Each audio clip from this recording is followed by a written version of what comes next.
Hi, everybody. This is Peter Cipcowski with the Roe Jan Community Library, and this is another in a segment of a conversation with local leaders in the Roe Jan community. And today, I'm delighted to have a conversation with Jack Lindsey. Jack Lindsey is the co-chair of a very interesting force in our community, Ancramdale Neighbors Helping Neighbors.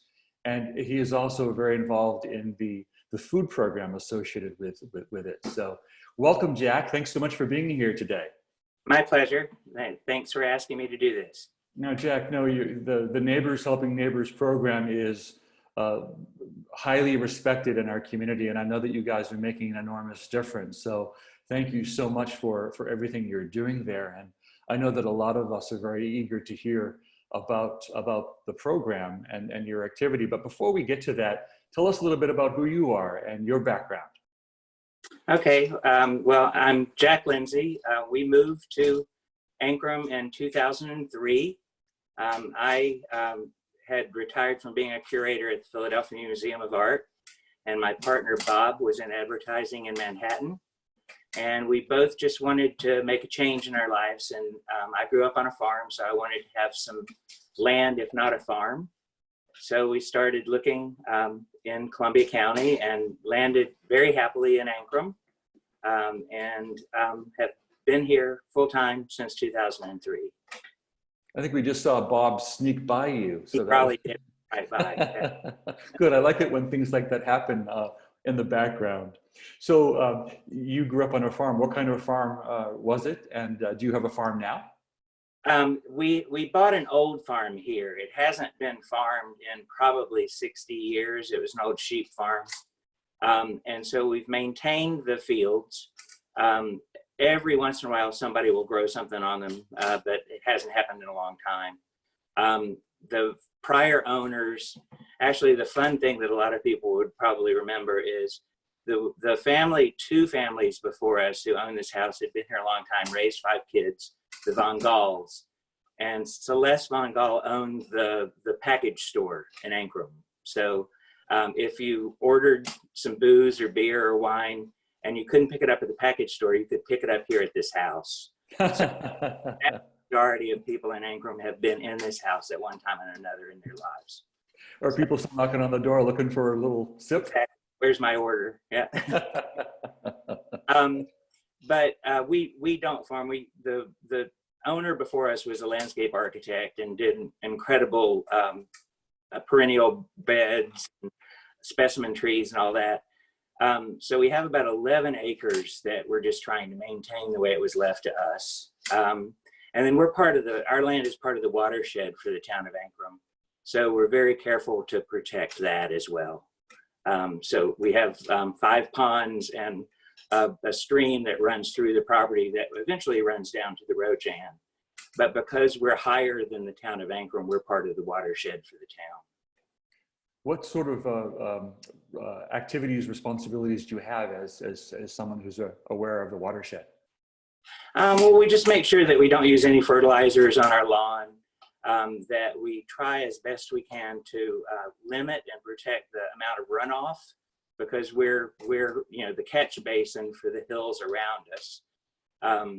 It's interesting, a lot of area residents have trouble with the amount of water that they can pull from their wells, particularly in Ancram. But because we're in this basin, sort of in a valley that Doodletown Road runs through, we have abundant water year round. Our well, for instance, is only 80 feet deep.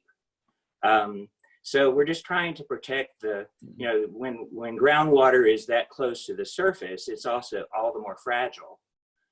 So we're just very careful not to use any fertilizers, not to use any pesticides or herbicides, and then also to keep the natural runoff regulated as much as we can, so we don't have a lot of silting and things like that.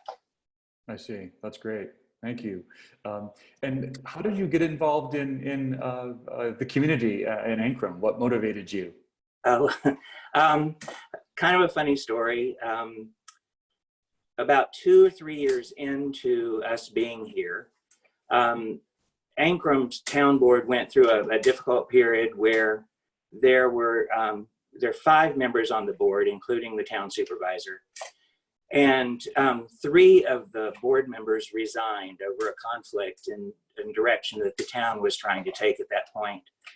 And when that happens in New York State, you lose a quorum for voting. And the town itself can't just reappoint or reelect a member. It goes to the governor to do that. And it was Governor Patterson at that point. And so a number of people in Ancram came to me and asked if I would put my name forward to be one of the candidate nominees to recreate the quorum for voting for Ancram until the next election. So that's how I was for 6 months on the town board, appointed by the governor, to try to iron out some of the conflicts that the town was going through. And it just started from that. So that 6-month period was a positive experience and you liked being involved, or not quite on the political side? To make a lot of interesting and useful changes for the town, but I knew going into it that I really don't have the patience that it takes to be a good politician. So I went into the project announcing from day one that I would not run for election, but that I would serve until the town could have an election to elect new board members. You must have been very popular as a town board member, as someone who said he wouldn't run for election. Well, it made it easier. I mean, I think it made it easier because the town was going through some difficult debates at that point. And there were a lot of emotions running high and all of that. So it made it easier, I hope, for people to know that I was just there to try to get people to get along a little bit better than they were, and to bide the time for the town to start to heal itself towards a new election. I remember that period of turmoil. I remember hearing about it. So tell me a little bit about the program, Neighbors Helping Neighbors, and how you became associated with it. Sure. Well, as the name implies, it's a very small, but we've happily been able to accomplish a great deal for the community in the surrounding area. It started very naturally with just about a group of 4 or 5 people in Ancramdale who wanted to post just a public notice on the post office bulletin board there. The Ancramdale master at that point was a name named Deb Prosser, and she was all for it. So they would just post a note saying, if anybody needs help, here are people you can call. And they listed the 5 phone numbers.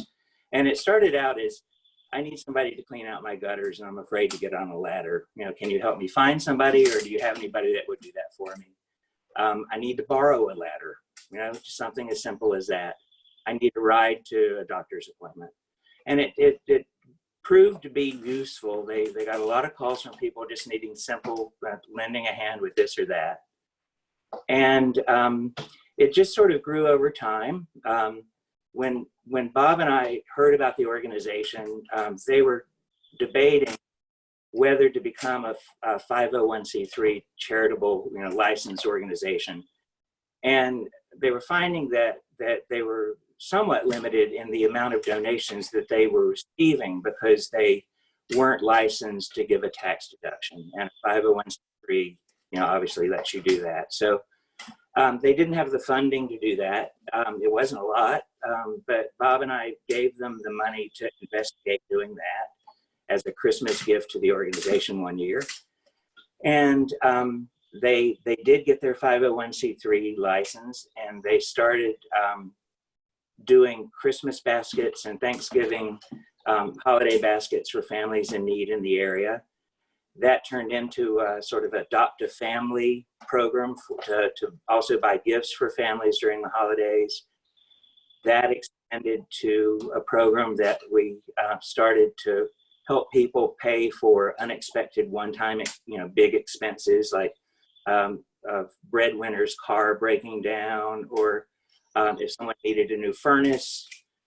We also had a few situations where people were in rental properties that they wanted to leave, because they weren't being well maintained. But they didn't have the money together to put down a new security deposit at a new place. So the neighbors would put forth the security deposit to enable that family to move to a better rental property.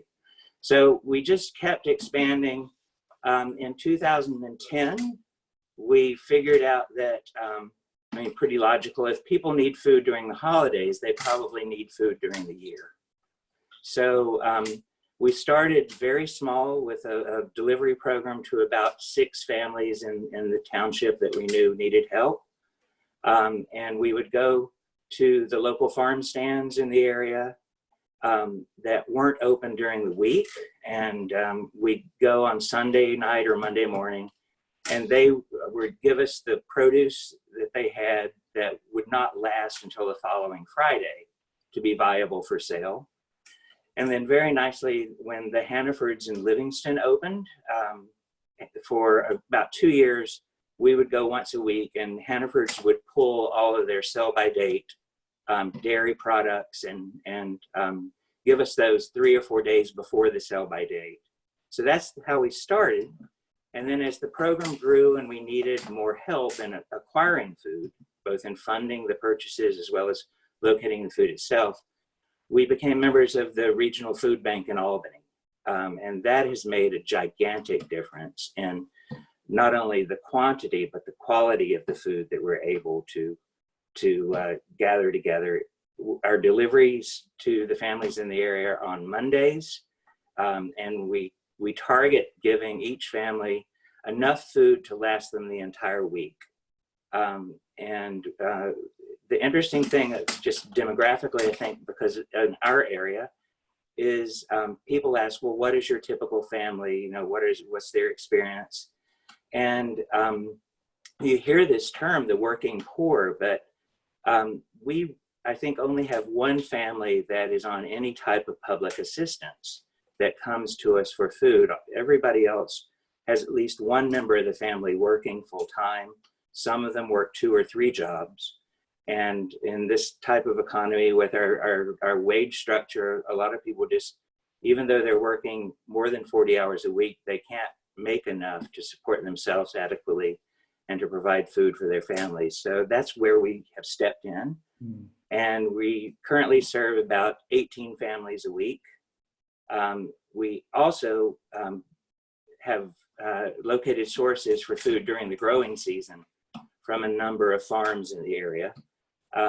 We partnered with Rocksteady Farm in Millerton, who provide us each year with CSA shares of fresh produce and vegetables for each family. Most recently, in Ancram, the Pond restaurant, which has been here a long time, is under new ownership, and the owners there have been very generous in giving us durable food each week to augment what we're getting from the food bank. So with that extra food, over the last year, we've been able to pass on anywhere between 600 and 800 pounds of food each week to the Roe Jan food pantry in Hillsdale for their distributions as well. We've got a truck and the volunteer staff to go up to Albany each week, which makes it a lot easier in keeping our supplies up. So whenever we get an overabundance of things, we now can pass that on to other area pantries for their clients. Interesting. This is amazing. So the Roe Jan Food Pantry has a central, clearinghouse where people can pick up food. It sounds like you guys are distributing food in your community. Is that correct? Or do you have a central place? We have a central place. I mean, in order to be a member of the food bank, you have to have access to a Board of Health certified kitchen. Even if you're not preparing food, you need that. Mm-hmm. And so very nicely, when we went to become a member of the food bank about 5 years ago, we approached the Ancramdale Presbyterian Church, right next to the post office in Ancramdale. And they have a church hall that they use for church dinners, and happily, luckily for us, had a Board of Health kitchen.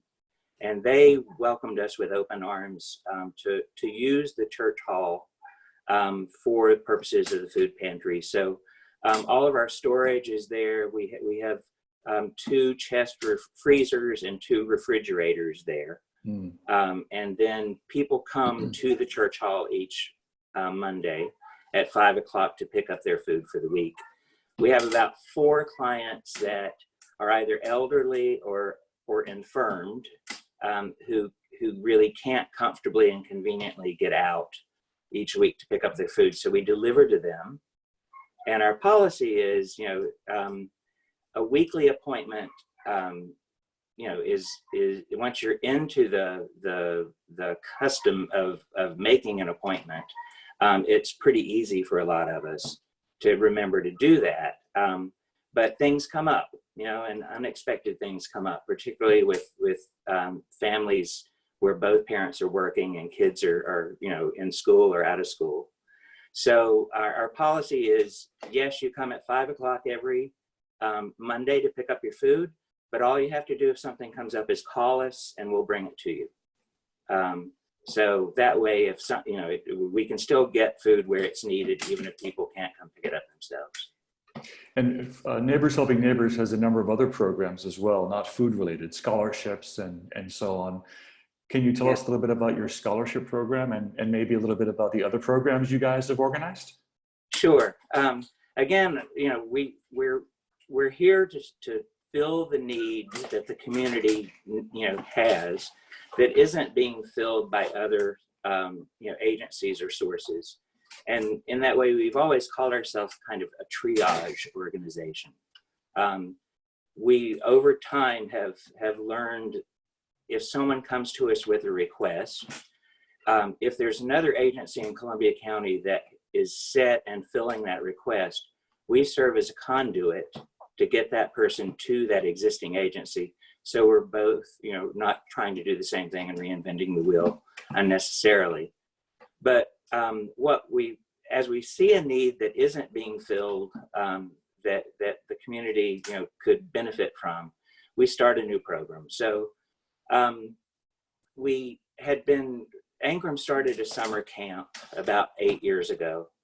And it initially started as a minimum payment, but that each family had to pay a little bit to get their kid into the summer camp. It's now free, thanks to the town policy. About 3 years ago, the town board voted to make it a completely free program for those that are participating. But in that interim there, Neighbors was supplying scholarships to the summer camp for younger kids whose families couldn't afford to send them. And from that awareness that families needed money for those programs, we said, well, if younger kids need that program, then older kids obviously need some help too. So for Ancram Township kids going to either vocational training, community college, or 4-year college programs, we offer yearly scholarships that will support them with really whatever they need, because a lot of them are on scholarships of different type with their schools. What our scholarship is intended to do is to help them pay for transportation, books, if they're living off campus, food, that sort of thing. So this will be our 9th year of giving scholarships. Last year we did 7 to area students. We initially started the program saying it was for first-year students only. But then if you think about it, that leaves those second-year students sometimes in the lurch for funding. So we've expanded it now to where if you're in the program and you apply each year and you're keeping your responsibilities up within your academic program or your training program, we'll support you for your full 4 years each year with a supplementary grant to help with transportation, books, your secondary expenses. From that, particularly in this economy, we've figured out that adults sometimes need vocational retraining or learning new skills to up their wage or to maintain their jobs. So this one couple who are supporters of Neighbors for a long time, who have an interest in vocational training and job retraining, funded for us a program for adult re-education that we have as well, which has been a good boon for people needing to do things like that. We realized that with the Copake Rapid Care and Copake, that a lot of our families might need to go, but wouldn't have the money to pay their copays. So again, one donor stepped forward to establish a copay payment program for Ancram residents. And anybody that you can come back to us retroactively, you can come get a voucher from us to give, to pay your copay. And that has also proven to be a great, added benefit for folks in town. And then the other thing that we started doing, and then very nicely, Berkshire Taconic Foundation through the Fund for Columbia County does a similar program. They call their program Neighbor to Neighbor. If a family has a one-time expense, as I mentioned before, if they can't meet their utility bill, if they're missing their rent and about to be evicted, if their car needs repair, those types of emergency expenses, we have a program to pay for that. We work very closely with the Neighbor to Neighbor program with the Fund for Columbia County. If they can't step in to do it, we step in to do it. Basically, our goal is to be here for people in Ancram, and then to the extent that we can for people outside of Ancram and adjoining communities, to just help, because it's hard to make ends meet these days. This is extraordinary. Thanks so much, Jack. And tell us a little bit about the current situation with COVID. Are you finding that there's even more need? What are you hearing? What are you experiencing? Well, we assumed that as people were becoming unemployed and becoming even more financially strapped than they were on a regular basis, that we would get calls from a lot of people, who had never been on a food program before needing help. It has happened. We have increased our numbers, but not anywhere near the degree that we were expecting. And as you can imagine, I think it's pretty common throughout smaller volunteer charity organizations. Our volunteer staffs tend to be older people. I'm 63, Bob's 68, and we're the youngest folks there, really, on the Neighbors Board, with the exception of one fella who's a teacher at Weebatuck High School. So we had two concerns with the virus issue. One was, would it be safe for our older volunteers to continue interacting each week with the food program, serving these families? And we kind of put it out to we did two things. To our regular board and volunteers, we said, it's your choice. You guys each make the call, but think about it and make the call as quickly as you can to us. So we'll see whether we augment our volunteer staffs with hopefully younger people who can lift things to help with the food program. And so to a T, everybody that helps on Neighbors, volunteers and board staffs said, yes, I'll continue. Let's obviously put the precautionary guidelines in place, which we have. We all wear masks, we hand sanitizer, gloves, social distancing. Where people used to come into the church hall to pick up their food, now we bring it to the curb, and people stay in their cars and come one at a time to get their food for the week. So that has proven to be a point of assurance, reassurance for everybody that we're doing it that way, both the recipients and the volunteers. But what we also did, as you know, Art Basson, our town supervisor, has this incredible town email list, which serves as a conduit for communication for the town. And Art put out, just a note from us saying, we're going to continue the food service during the virus outbreak. And, we will continue as long as we can, but we'd like to assemble a group of volunteers on standby in case we need to call on extra people from time to time to do different things. And incredibly, about 12 people stepped forward with names and phone numbers. Some of them are here full-time, Ancram residents. Some are second homeowners that are here now rather than being in the city. And after their quarantine periods and everything, they've called and said, I'm here. I'm happy to help any way I can. So we've been enlisting some of those people to make the pickups of food different places to bring it to our central location.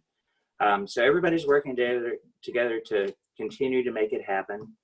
I spoke with the folks from the Roe Jan pantry who come each week to pick up the food from us, and similarly said, you know, if you all are stretched and you need us to bring the food to the pantry rather than you come to us, we have some volunteers who are willing to do that. And so that's covered in if this continues for a long time and our current situations start to break down further. But right now we're okay. I hope the numbers that we're not seeing coming to our door means that people are okay. We are regularly putting out the word that we have food. I think that's something that you hear a lot in the news. The food is there. You know, it's getting the distribution system set to get it where it needs to be. And once you have those in place, you can ramp up the volume if you need to. So we're ready to do that. If anybody needs help, please just give us a call. You can get us through the Ancramdale website. Hey, Jack, before I let you go, you know, there's a lot of unpredictability around the summer. Summer youth programs are in large canceled at this point. Some are sort of on the fence. They're waiting for the governor to you know, deliver an executive order around whether or not they can be open and what kinds of precautions they should take if they are open. What concerns, dreams do you have for the summer in terms of food distribution in the area? Well, yeah, for the kids. And I mean, I think it's incredible and as it should have been, that the Taconic Hills High, you know, did continue once they closed for virus precautions. They did continue their free and reduced price lunch program. And I think it was for over 600 kids, you know, which is still going on right now. Incredible that they were able to organize that and to make it happen. The other school systems that service Ancram students, Pine Plains and Weebatuck, also have done the same thing. But as you know, the summer rolls around, we think that unless it's a state order, that just the financial burdens of doing that on the school systems will be too much for them to continue to provide free and reduced price lunches, breakfast, and in some cases, the backpack food program that covers children over the weekend. Similarly, what I described earlier, we've already put out the feelers of if that stops. We've been told that if the schools do discontinue the programs, it probably won't be until the first week of June. So we have our mechanisms in place basically to pull the trigger for neighbors and working with the town of Ancram to expand that so we can provide free breakfast and lunch. It would be a shelf life, shelf stable, you know, group of foods like a bag lunch that doesn't need refrigeration. We've done this before with the help of the regional food bank for the participants at the summer camp. Mm-hmm. So we're already each summer providing about 65 breakfasts and lunch each day for each kid at summer camp. So we're planning if we need to expand that to cover all Ancram kids that need it. And we're looking into if the USDA relaxes some of its requirements to make the distribution easier, we hopefully will be able to offer at least some of the foodstuffs we use to Hillsdale, Gallatin, Pine Plains as well. So we're waiting to see what happens. We're kind of pretty well prepared to answer whatever needs to be done as this continues on. And we appreciate everybody's help, both physically and financially, that make this all possible for us to do. So, thank you, Jack. look forward to learning more about the options for the town of Hillsdale in particular. But this is an extraordinary service, and we know that so many kids actually rely on these meals that they receive at school as perhaps their most complete, nourishing meal, and we hope that can continue through the summer. Exactly. So, thank you for your time today, Jack, and for your leadership in the community. This has been a fascinating discussion. Thanks so much for sharing it with us. Well, we have a great small group of volunteers on our board that I'm not the only one doing this every day. There's 6 people on the board who help daily with all of our activities. So it's due to them and due to our community supporting us. So thank you. Of course. Thank you, Jack, and thanks to them. And we'll talk to you very soon. Stay safe. You too.